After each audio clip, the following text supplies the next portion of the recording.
Howdy, everybody. Bob Tallman for No Spin Rodeo. No politics, no BS, just hard-hitting news and rodeo commentary from two of the most trusted sources in our sport. Kendra Santos, Tommy Joe Lucia. Listen up, here we go.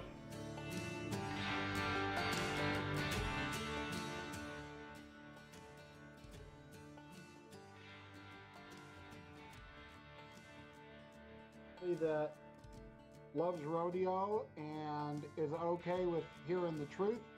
I'm Tommy Joe Lucia. It is June 24th, 2025.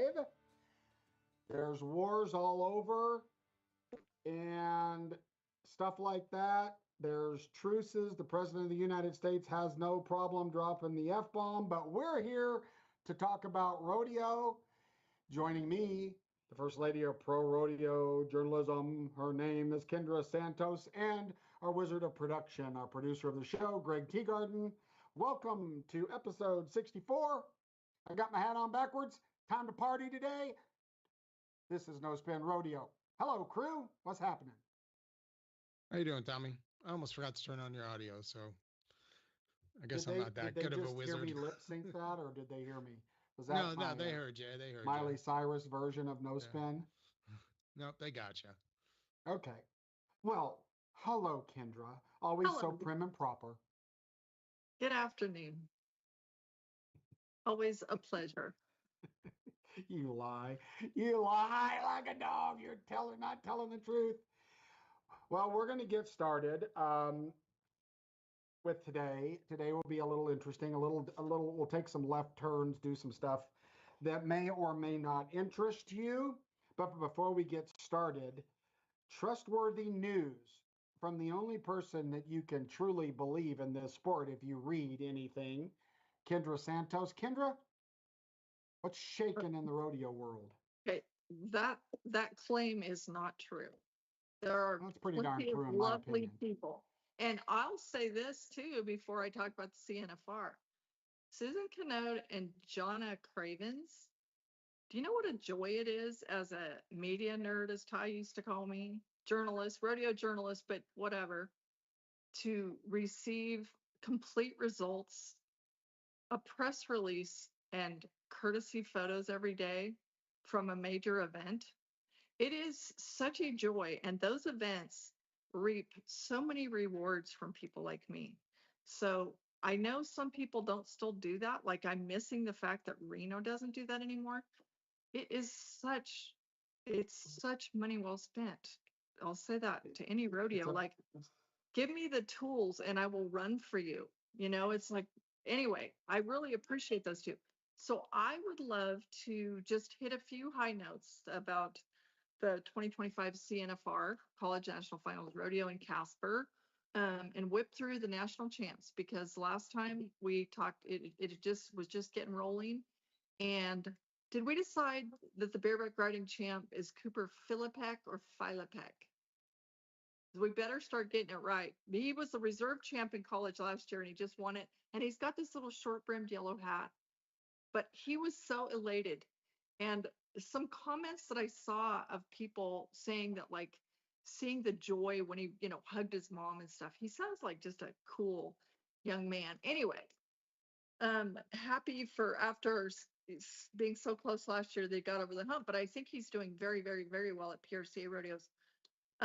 Okay. Did you ask me to do the phonics on the name, because you remember episodes before the whole douche thing, right? So don't be trying to get me to clear things up. It's not wise. And yes,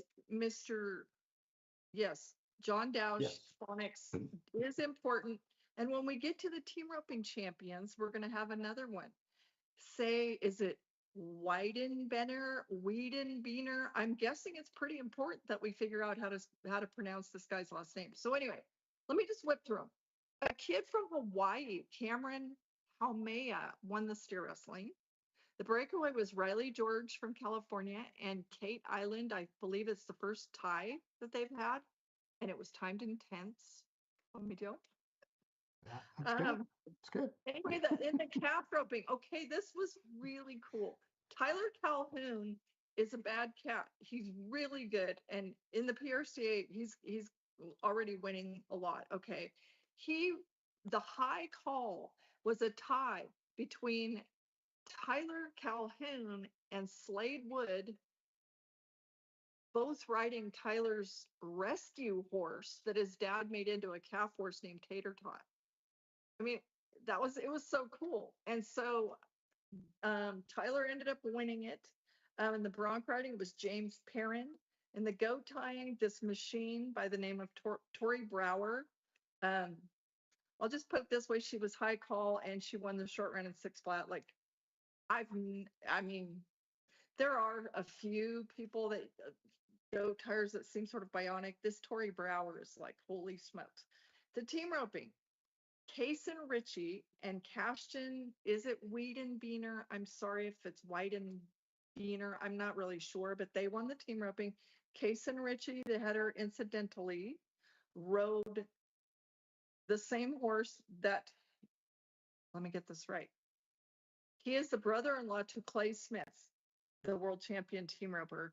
And Kason just won the college finals on the same bay horse that Clay Smith rode at the NFR last year. That's pretty neat. The barrel racing, this AC Pinkston and her horse Bullet, they kind of did the same thing that Tori Brower did in the goat tying. They were high call, in the barrel race. It's a random draw. It's not done slowest to fastest, but they had the fast time of the whole rodeo in the short round. That was cool.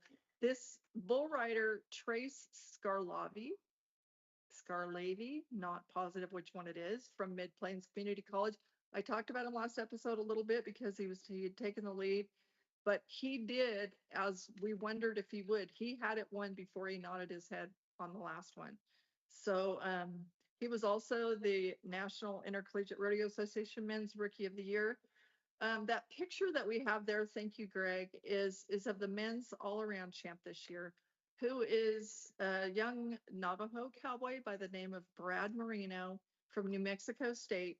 And I thought that it was really interesting that his combination of events were bull riding and team roping. You do not hear that all that often. And I thought it was really sweet. His mom was like, he's made every junior high finals, every high school finals, every college finals. He's a senior. And this is the first like major win of his youth rodeo career that is now over. And that picture to me of the special women in his life, I'm presuming that's his mom and his grandma and maybe his sister. It's so sweet.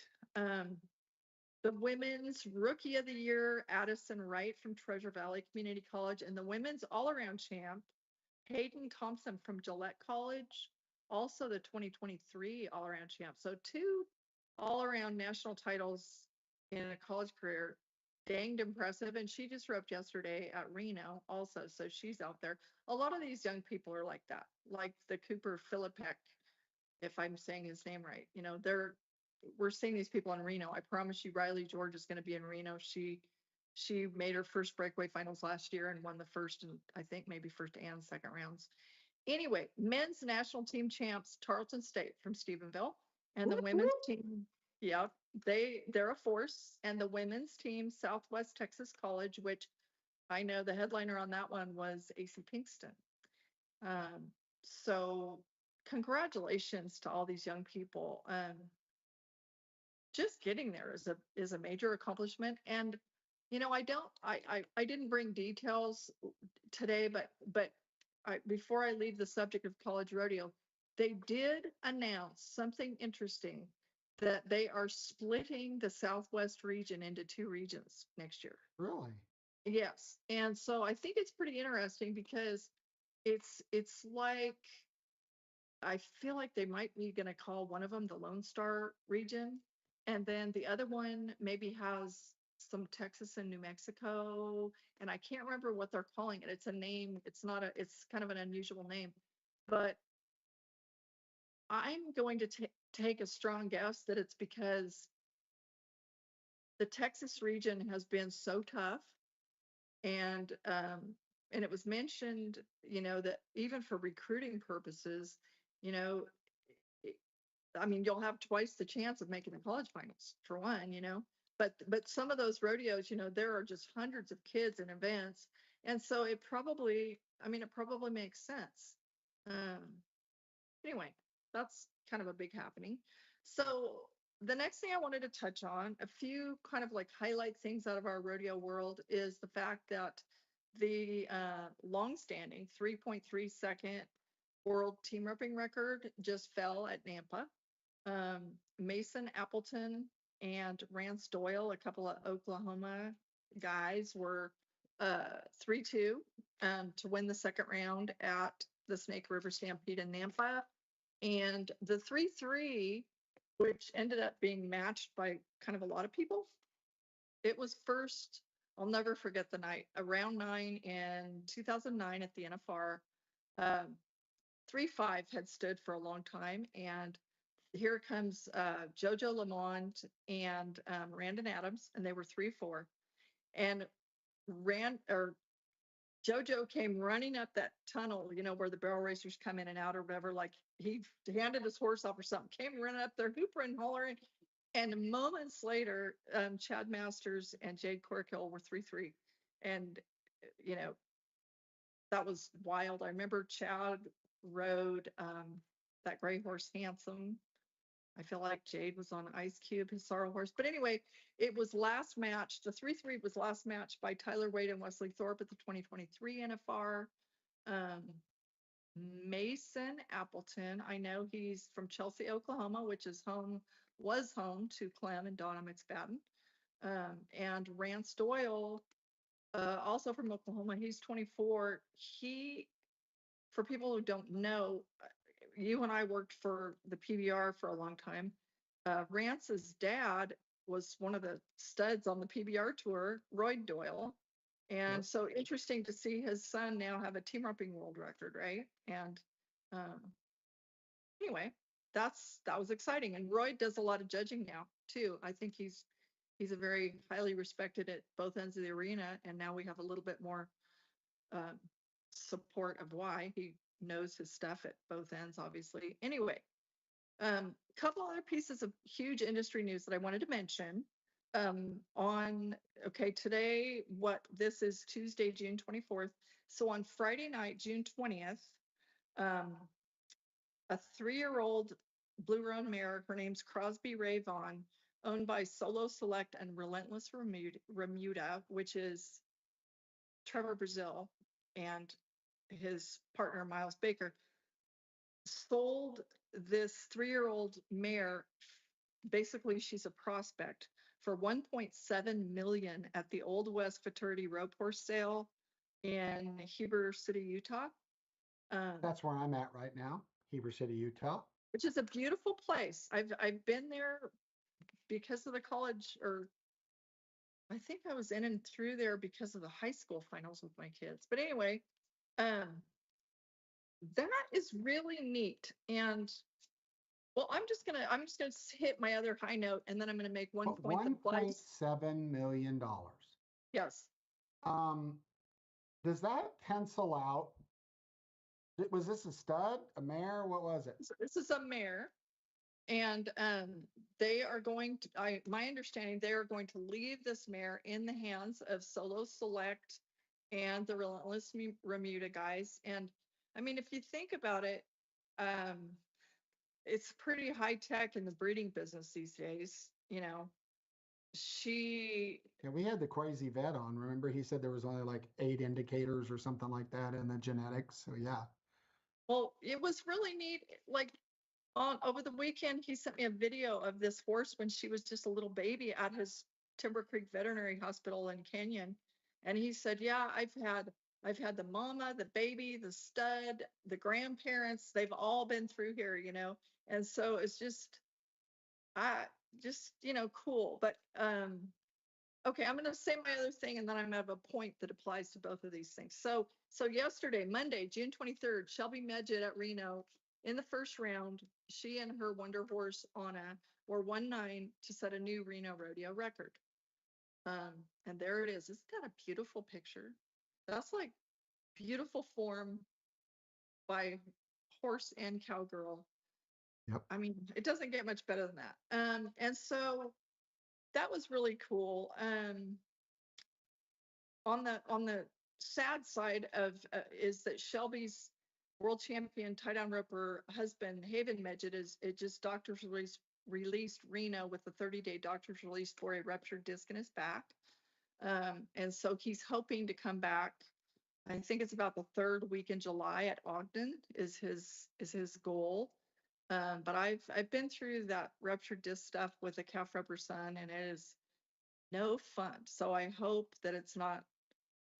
I hope that 30 days will do it, and that is a very painful thing.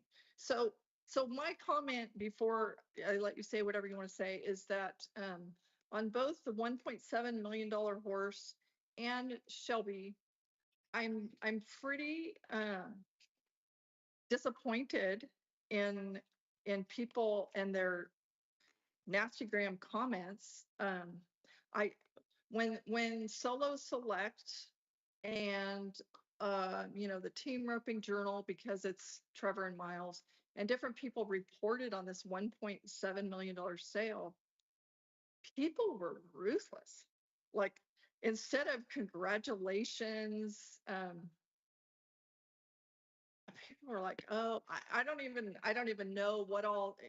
They were like, oh, blah blah, oh, there's been a racehorse that sold for more, or there's been a barrel horse that sold for more, or whatever. And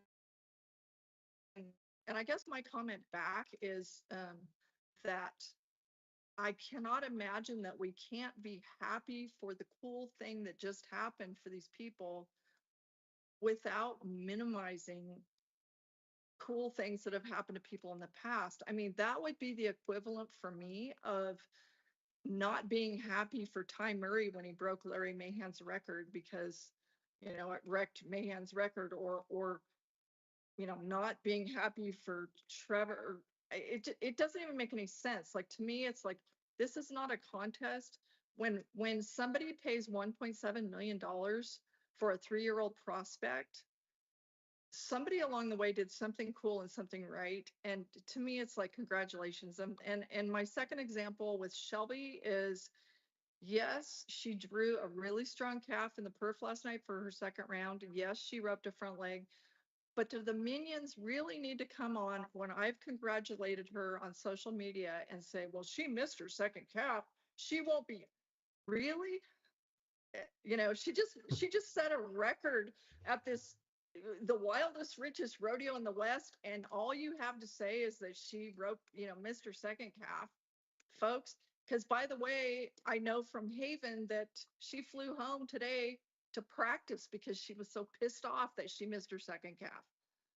So I'm just like, people and their ridiculous peanut gallery rudeness need to really think about it. Because I'll say this: my blocking game is so strong. I will be cool. Like, everybody's entitled to an opinion, but if people start being just rude and mean and stupid, life's too short. I just won't. Anyway, congratulations to Solo Select and the Relentless Remuda, and to the buyers who are from Borger, Texas. Good for them. Well, that's a big check to come from Boca, Texas. Well, congratulations. That's a lot of money, and that's great. I hope it works out. That's fantastic for a prospect. I'm the kind of guy that would have a hard time doing that, because in my mind, I would be like, what if that horse colics and there goes 1.7 million? But I guess that you just don't think that way. Well, but I have a little quiz for you. There is horse insurance. No, I know, but I don't think it's easily paid out. It's kind of like rain insurance for events. Okay, I have a question for you, because now this, don't take this wrong and don't pull your stiletto off. This is a real quiz for you. You amaze me, absolutely amaze me, and I'm not being sarcastic here, at the memory that you have for horses' names. Okay, I mean, it's incredible. It's almost like family members. Your database is almost Chat GPT style. So I just got a wild hair. Do you know the name of the horse that Tonto rode? That's Lone Ranger, his sidekick. Do you remember the name of the horse Tonto rode? She's gonna kill me. I might. I Well, guess I guess not. I didn't spend too much time in front of the TV as a child. But all well, I remember when you say Tonto, all I remember is Tonto used to call the Lone Ranger Kimosabi, right? Kimosabi. But I ride Scout. I don't know if I ever watched an episode because I really was running around out in the wild blue yonder as a The kid. hint is I ride Scout fast. Oh, I wouldn't have come up with Scout. that. Well, anyway, we're gonna roll on today because our guest has been waiting for a long, long time.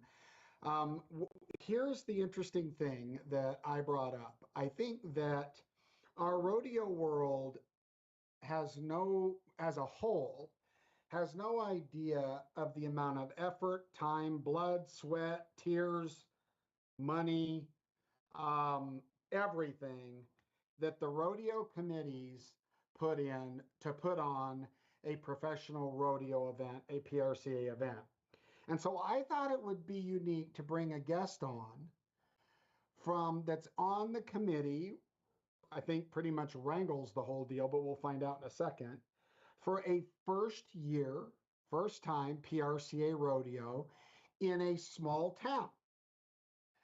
So, and you know me, this kind of stuff fascinates me because the challenges. So, second disclaimer I'm going to put up before I bring her on, and she's on so she can hear me, but you people can't see it. I butcher names. We talked about this earlier on the podcast.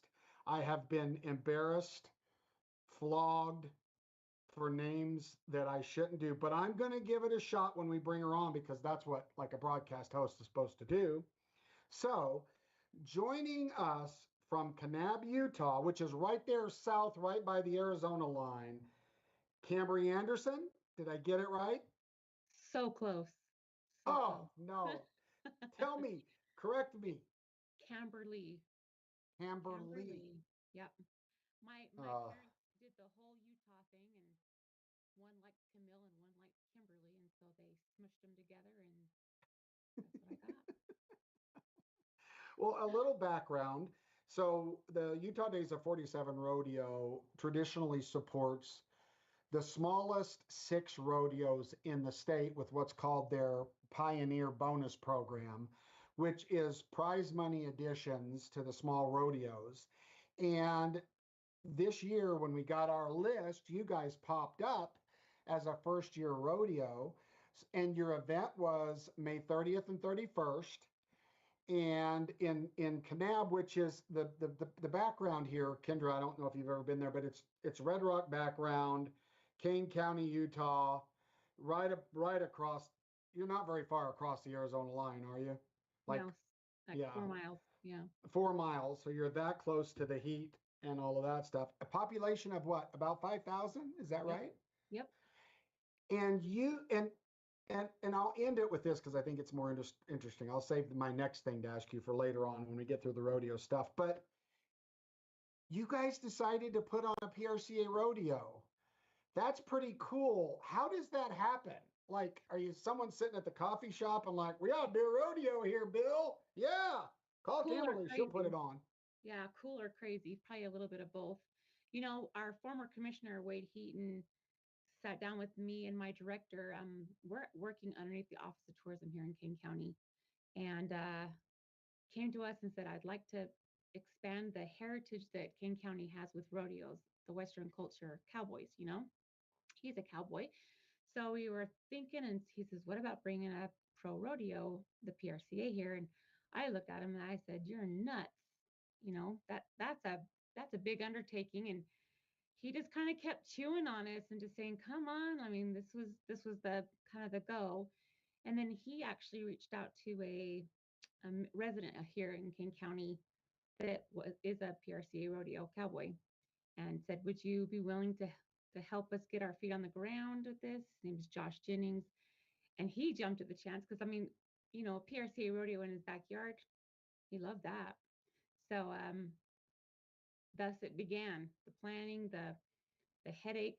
And I do have to correct you though. This was actually our second PRCA rodeo, I'm sorry, I did but the not know that. first one was, we'd like to forget that one. The first one that you're boasting about. Yes, the first one was 2024. We we literally decided to go for it in March and held it in July. And Oh, so we were behind the gun the whole time, just trying to keep up on all the stuff that the requirements that PRCA has on the arena and stuff like that. The back and forth with the paperwork, it was just it got over, and I just looked at Commissioner Heaton and I said, "What have we done to ourselves?" And he said, "No, no, this is great. Now next year." And I just, oh, next year. But it gave us some time to do some planning and some, you know, um, reaching out to some different sponsors to get a little bit more footing underneath us. And once we found our um, headliner sponsor, it was just a green light from there out. Katori Canyon, the development here in King County, and they fell in love with Kanab specifically on a trip through here, fell in love with the area and just said, we want to be part of this community. They jumped in with both feet and never looked back. So it's been great. that's really cool. Well, I usually talk a lot, but the smart one of us two, well, there's three of us on here. One's way smarter than me. That's Greg. He's in the background. And then the one that likes to fight with me is Kendra Santos. If you haven't found her on Facebook and you want to know everything rodeo, it's Kendra. And so I'm going to let Kendra, I've got a bunch of questions for you, but I'm going to let Kendra fire off some stuff because she's always very interesting.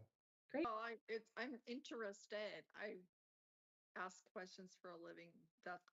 It's very appropriate because I'm so curious about everything. But if since this was your second one, I would love to know like what were the most significant changes you made for this one to be that much better than the last one? Purse, adding the purse just brought a different, you know, cowboy. It just brought a different cowboy to the arena.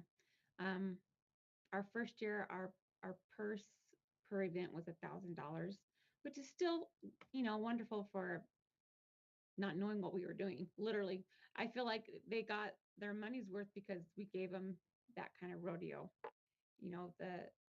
The livestock broker that we had worked with, bless their souls, they just kind of came and walked us through it and helped us to learn the ins and outs, and we kept that contractor for this year and couldn't do it without. And that's Honeycutt. Is that Yeah. right? Yep. That is a long-lived family in rodeo, the Yes, Honeycutt it family. is. Yes. A funny story about that real quick is when Commissioner Heaton asked me to start looking into livestock brokers, I found them because they're from the same Colorado Valley as my husband. So I reached out to them, and my husband goes, "Oh, they would never come to Kanab. That's too little, too far." So I brushed them off. And then our chairman, Josh Jennings, reached out to him and they were like, "Yes, we would love to help you grow a rodeo." And so they kind of rubbed that into my salt in the wound that I didn't give them a chance from the get go. But we've loved working with them. They've been great. What's the goal? I mean, when you say it's like, okay, well, we want to have a rodeo, like why? Like what's the goal with bringing a rodeo to town? So, Is it like I said earlier, my department, I'm King County Events. That's my job, and we work off under the Office of Tourism. So that was the first thing we thought was, people are coming here from Europe, from all over the country that are looking for the authentic Western experience. What does that give them? And we have beautiful landscape, like you said, red hills. Tommy said, wonderful ATV and trails. But when they come here, we want them to feel the good old fashioned hometown feel, the cowboy up the street, experience. How do but you do that? there's tourism in a town of 4,600. Yeah. Oh, yeah. That's our Oh, number one industry. that is Utah. Yeah. Kendra. There's a lot of 4,000 people towns that have a lot of ATVs in them. And the tourism, Utah does an amazing job. There's so many landscapes here from the high desert to the rocks to the mountains that tourism is a 12-month a year. Yeah. It's a different season and major. Yeah. Well, like, it's Camberly. Yes. Did you have any rodeo background yourself when you took this on? No. Mm-mm. So, like I said, I work events in general. So we have a hot air balloon festival that we do, and different things like that, music concerts and stuff like that. So it's kind of funny that I actually got headed over rodeos because I'm terrified of cows. And horses, although beautiful, they don't have the patience for me. I've been on 6 horses my entire life and been bucked off of 4. Oh, Like they can just tell that I'm not comfortable and they just don't have time for me. So they just chuck me. Well, since you're on with this on a rodeo podcast, it's strictly rodeo, I will Right. say that it was very unique that you called it a livestock broker. Because in our world, Uh-huh. it's the stock contractor. Stock contractor. See? So I'm now still learning. when you get in there, I would throw away broker, go with stock Stock contractor, and I mean contractor. you are moving right up the rodeo Okay. ladder. And say every year, Jerry Honeycutt just now, now Karen Burley puts his arm around me. Now and he'll tell me these little things. And if I'm smart, I remember it for the next year. was it important to you? Do you feel like you sold more tickets to tourists or locals? um, Collectively, it was probably more out of towners, more out of county. Yeah. Really? And we have a great following here locally of rodeos because that's our community. But I would probably say 2/3 were from out of town. Wow. Yeah. Was it important to you all that it be a PRCA sanctioned rodeo? Yeah, and we want people to walk away and just be like, that was an adventure, you know. So we're hoping, like for example, we had a couple that pulled in from your Norway in their ATV. They came down from Bryce because they heard it on the radio. We talked to that same couple at the end of it, and they were like, I'm gonna go buy a cowboy hat, and they were just that was a whole culture that they had never experienced before. And I don't think that they would have got that outside of that high caliber PRCA event if it wouldn't have been that higher caliber event. Did you have a lot of volunteers step up, and were they rodeo people or just Yes, people from, yeah. our volunteer rodeo world here is phenomenal. I mean, you say rodeo, we need help, and we have people just come out of the woodworks. It's great, and it's funny because we do have several rodeos through the years, like ranch style rodeos and stuff like that, and it's the same people. They're in it 100. It's a lifestyle, so yeah, it's been pretty easy to conjure up some help when we need to. Now, did you We have a should. lot of contestants? Did you have to have slack, or did you? We did. So our first year, like the one I'm telling you that we don't really remember very much of, we had slack for about 45 minutes on Saturday morning, and then this time we had slack Saturday morning that almost went 4 hours. It was Congratulations. it was just That's more than we fantastic. had ever even imagined would take place. It just boomed. Well, that's economic impact because all of those contestants come in and they spend money buying tires, going to the grocery store, Oh, buying cinnamon rolls, yeah, and everything else to feed their family that's through in the back in the camper and going down the road with them. exactly.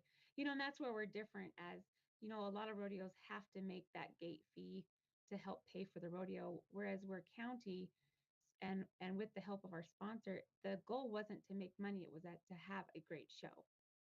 And so we just hope that they come back and bring friends and the economical impact that it made on our community, that's the payback. Are there things that really stand out now after this second one that you're thinking already? I mean, are you going back for more thirds next year? Or, yeah. Yeah. So what have you guys like made a list? These are the things we'd like to do better or different. Yeah. I'd say a lot of it is like we're a small town community, and so our arena has just slowly built and changed and improvements. And I think that's our biggest thing is we just want our arena to be top class. So just slowly making improvements there, bigger grandstands, make our uh, contractors. Did I get it right? You Contractors did. happier. Some You little nailed it things, better than I some did with your name. right, some some work on the shoots and stuff like that. So that's as far as the actual arena and rodeo. There's a whole list of stuff we want to improve as we can. And then like this year we added in like a drill team that came in and did like the pregame show and the flags and stuff like that. We had our first year of rodeo royalty here in Kane County. We'd never done that before with some help of some Oh wonderful boy, volunteers again. that's a fun thing. Just some, we just added in some more. And now that we've got a taste of some of the funner parts of putting on a rodeo, I don't think we're going to stop. I think we're just going to keep adding to it. You How think many you'll seats keep do you adding have? to your added money? Sorry. Yeah. Go ahead, Kendra. Yeah. That's awesome. How many Yeah. We're seats do you hoping have to currently? eventually get our headline sponsor. Like I said, they've been amazing with their willingness to give, give, give, and give. Our goal is to get their give into the event to be just solely purse money so that we as a county can justify covering the other expenses. So How many that'll make seats can you sell? what's that? How many seats can you sell? Right now our grandstands can do about 2,000, maybe a little bit over if they bring lawn chairs. And what was your average ticket price? We did $10 at the gate. Yep. That's And amazing. there you go. We had some people from Spain. They're like, "Why so cheap?" And we were like, "Oh, we thought that was expensive, but not for, I guess, the amount of entertainment that they had. So maybe that might go up. We'll see." Yeah. Yeah. So, quick question. If you Sure. look back in your 1 year/2 years of doing this, what was the biggest challenge that you can remember? Like the most frustrated you were? And we're no spin rodeo. So, as long as you don't get in trouble, we don't get in trouble. Okay. We just say it like we see it. So, can you remember that one time when you were just about ready to pull your hair out and say you can take this rodeo and put it on a bucking horse? Oh, I don't know. I think, and it's probably this way with any event across the board, paperwork, the communication with the PRCA to make sure that Oh, we have all of preach. our things checked and all that. There were times I'm like, okay, we're good. And then 2 weeks later, we're like, oh, I guess we weren't good. We didn't have this right. That there's just that the paperwork. I think any event, you throw the paperwork out the window and it's smooth sailing. It's always the paperwork that to fumbles you up, it seems like, but necessary. You got the insurance and just all the little things you got to do paperwork wise to make sure you're covered and your contractors are covered. And yeah, that's Do you have the a part that I committee? pull my How hair many out. committee people do you have? Do you have a committee or are you solo? No, I mean, my team with the county, I have 5 people on my team. We extend that to 8 if we include the entire Office of Tourism. And then we had a chairman, Josh Jennings, like I said, that was kind of our consul, on PRCA type rodeos. And then our sheriff's department, our King County Sheriff, Tracy Glover, he's all in. He loves everything Western Heritage Rodeo. And he sort of manages the facility out at the Caneplex, which is our rodeo grounds.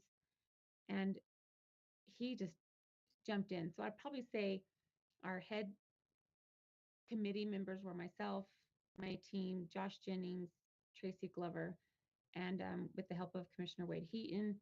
And then we brought in, the people who were willing to help. So we had probably a total team from our King County group was probably 20, 20 people. And then the rest, the contractor, Honeycuts, supplied the people who worked the shoots and the timed events and stuff like that. So, but if you know anything about family life, 20 people to give up a night is it's a lot of work to just get that on the schedule. Yeah. So it's a great group though. Awesome. Is it a wilderness circuit rodeo? Yeah. Yep. Yep. We're right on the cuff. We try every year to get into the turquoise, and but we're right there on that cuff, just a few miles off to be included in different circuits. So maybe one day Wilderness they'll Circuit's forget great. where we're at. Wilderness Circuit's great. Yeah. Now, question for you. In the 3 days, well, it's probably more like 3 weeks, but just in the 3 days, the day before the rodeo, the day of the rodeo, and the day after, just so our listeners understand, Mhm. how much sleep did you get? Yeah, that's a tough question. Um, oh, I don't know. Between Yeah, I'd get about a 6 hour night in Oh, every good. night. Yeah, that's not too terrible for an event planner. Um, yeah, that the day before is probably the biggest headache just because you're making sure all those little boxes are checked and following up with people, make sure tasks were done. And if they weren't done, they don't have time, you just got to jump in and do them. Doesn't matter if it's yours or not. And then the day after, of course, the cleanup is always the fun part. But luckily, like I said, even our community, our grandstands, um, you know, they announced it, hey, please help our team clean up. And we had people volunteering to pick up bathrooms, and it's great. Well, So that's it wasn't Utah. it wasn't terrible. Yeah. Yeah, Utah has Ask for a help and we'll much jump in. more, yeah, they're much more volunteer. You can't say that about every other state. Yeah. But Utah is very volunteer and family oriented, and the Western lifestyle and the pioneer heritage is very, very important to them. But Yeah. one thing that I wanted to touch on, and then I'll kick it back over to Kendra, most rodeo committees, including me and ours, you know, it's financially scary. I mean, you try to, you add a couple entertainment items to your show, you add some music, you upgrade on a contract personnel position. And I mean, if you think about it, 2,000 tickets at a $10 deal, Mhm. that's $20,000. That's $40,000. I guarantee you, we just talked about a horse that sold for 1.7 million. So you're in a unique position that, because like all Mhm. of our net profits go to charity, but still, it's a daunting task to balance a budget with a rodeo, isn't it? Yes, it is. And it doesn't matter how big your budget is, it will always run out. You know what I mean? Like it's so hard. If you capped out at, $500,000 and you're putting on a $500,000 show, eventually you're watching it shrink down and you're going, oh, okay, we're down to slim pickings now. And you start doing a Yeah. little bit of trimming here and there, but yeah, the budget's always a concern, even where in our case where we're county and we have a budget set for that. And like I said, we don't have to necessarily make back that income. Um, I mean, it helps if we can recover some of that, but you just watch that budget and you just watch it get smaller and smaller and smaller, and you're going, oh, Oh, we better put on yeah. a good show for this amount. But I have yet to be with any of our events. I feel like our budget is spent really, really well, and it's a good event and a good show. And the rodeo this year, people are still talking about it here in Kanab, the locals, about how, oh, are we doing that again next year? And that right there, that's the payoff. Yeah, Amen. absolutely. Amen. Well, I had a question, but my COVID brain just lost it. So, hmm, well, tick, tick, tick, well, I've got nothing. I got nothing else. I think congratulations and Well, welcome thank to you. the Western Lifestyle family. Did you notice that the rodeo world, we call it behind the chutes? Did you notice it really is kind of a big family? I mean, Yes. it's very tight knit, different than other sports athletes. Hmm. You've got it's a very very Utah like group where it's the contestants that come in and how they help each other. Yeah. I've had sports people say I don't understand why a person wants to win, but they want someone else to beat them, and it's a whole different cowboy culture, isn't it? It really is. And you watch the cowboy that gets bucked off or misses their, I can't remember what they call it, their healer missed their mark, and of course they're disappointed. But then they stay and watch the person that's their competitor, and they're cheering for them. I actually watched at this rodeo. This dad goes, "Oh, so and so is up," and I go, "Who's that?" And he goes, "It's my son. I asked the contractor if I could go back and pull his chute." You don't get that in any other sport, like, "Hey, Yeah. dad, come on back and do this with me so that he can be part of that whole experience with the athlete." It's a really different culture.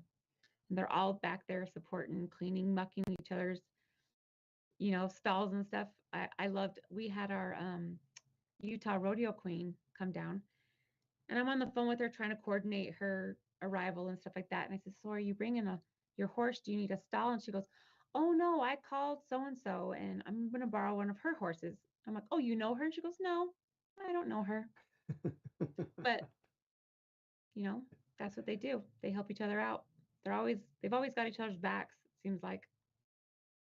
Well, the question came back to me when you reached out to the PRCA, did they give you like a starter kit? Like, did they send you anything that said, here's your inventory to sell, buck and shoots, arena dasher signs, replays? Did you get any of that, or is it kind of a learn as you're drinking from the fire hose type thing? I think it's kind of a learn as you go. Yeah. Yeah. Yeah. I learned more from talking with our chairman, Josh Jennings, and, other rodeo contestants that were coming in and out than anything in paper that they sent me. Yeah. And it's not that it And was insufficient. It was just that, you know, I think you actually do learn more if you're digging in and getting it yourself rather than getting it fed to you. But yeah. yeah. Kendra, anything rolling around in your noggin? The biggest thing I feel like is thank you, because and I think that one of the things that makes like cowboys and cowgirls, rodeo athletes, whatever you want to call them, different is besides the camaraderie amongst themselves is how approachable they are. And I feel like, I hope you were able to, visit with some of them, Mhm. because they would be so happy to like say, well, if you did this or if you did that. I mean, something might be so small as, gosh, if slack was 2 hours different, it would fit in perfectly with this other rodeo. Or um you know, Right. do you run your tractor halfway through the barrel race or whatever it is? But they're really, really happy to, when they see you working hard to put on a rodeo that they're really happy to come to, and, working hard to keep increasing your, added money and all that. They'll do anything to help you. Yeah. They're just really nice people, but they appreciate that people take their vacation from work to volunteer at rodeos Yeah. to go year round. It's an amazing phenomenon, really. So thank you is my Yeah. biggest Well, you're welcome. message. Yeah. We did love some of the feedback that we got from the rodeo contestants, even because we had of course our payout, for the winners. We also had we decided not to do buckles and stuff like that. And so our chairman was like, "Cowboys and cowgirls love trinkets. They love their little drawer full of trinkets, right?" So he came up with a great idea, and I was a little iffy at first, but they just turned out beautiful. We did a prop 6-shooter gun with a leather holster for our champions. There's a little play into that because Kanab, King County, our part of our heritage is film.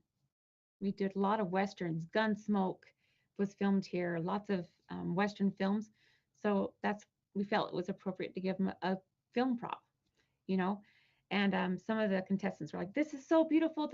The leather work is gorgeous." But almost every single one of them were like, "But it doesn't say Kanab, Utah on it." So next year on our notes, Kanab, Utah on the leather, on the belt. So we loved the feedback that we got from each of them. Everything from the prizes to um, food. They wanted different food to be able to be around them. just little things like that. And we took note because if they don't show up, then we don't have a great show. So they're a great, great community to work with, and they are very personal. And they'd walk out, and the kids would be like, "Are you that cowboy? Yeah. Did that hurt? Yeah." You know, type thing. They were a great community to have here in our community. So we loved it. It's a challenge to make all of the different disciplines of rodeo or events. It's traditionally called events. I say disciplines. Right. Kendra sends events, but you've got everybody's unique in what they need. So it's pretty hard to keep everybody happy. Yeah. Everybody has a different opinion on the ground. Everybody has a different opinion on a bucking horse and all of that. But overall, very endearing. And we just want you to know how much we appreciate you. And you led into that because I was going to say they call Kanab Little Hollywood, Yeah. right? And then, but Yep. you beat me to the punch on all of the cool films that they've done there. So Yeah. that's cool. That's very cool. Hundreds and hundreds of films. Yep. Well, thank you for staying late at work. You bet. Hopefully you get some overtime for being on our Mhm. podcast. And was we fun. really appreciate Kanab. We appreciate you being a part of the PRCA family. I'll reach out to you via text, and I want to invite you and your family to the Utah Days of 47 Rodeo. Come be Awesome. my guest, and Wonderful. we'll talk about it some more. But thank you very much for coming on and being a part of our show. Thank you for having me. It's been fun. Nice to meet you guys, all of you. Thank All right. you. You Have bet. a great day. Thanks. Bye. Well, that's pretty cool, I think. I mean, just a quick insight, right, into what it takes for these people, especially first year, to put on a rodeo, Kendra, and that's our livelihood. Without them, we don't have jobs.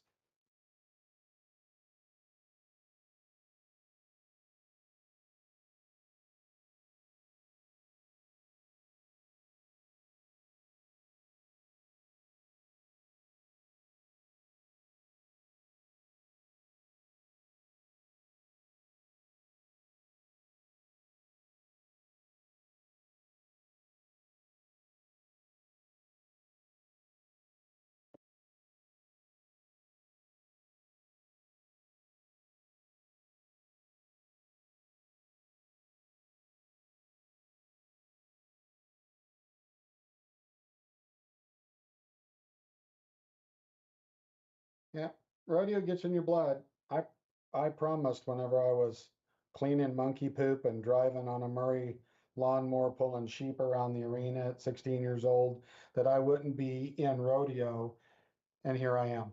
So, and blessed, blessed, blessed to be a part. Well, final thoughts, anybody? Greg, you've been awful quiet. Any final thoughts? Otherwise, we're going to call it quits for number 64 of No Spin Rodeo. No, I think everyone went well. It was nice to hear her take on being a first time rodeo producer, and I think she's got a good handle on what needs to happen. So I'm excited. I actually wouldn't be bad going down and checking it out. Yeah, I mean, you kind of look like John Wayne. You'd fit in. Yeah. Well, Kendra, thank you. I hope you have a great week until we meet again next week. All of you that are joining us live on Facebook and YouTube, thanks for joining our video portion of this. If you're listening to the podcast, we try to bring you stuff a little bit different, get you thinking about different things. And so today was first year rodeos and what it takes. And thank God, because every rodeo was a first year rodeo, right? Every rodeo, including Big Reno going on, there was a time when it was their first year. So, on behalf of myself, Kendra Santos, the very much more sexy part of this duo, and Greg Teagarden, thank you all for joining us. We'll see you in 1 week. This has been No Spin Rodeo. We'll catch you next time.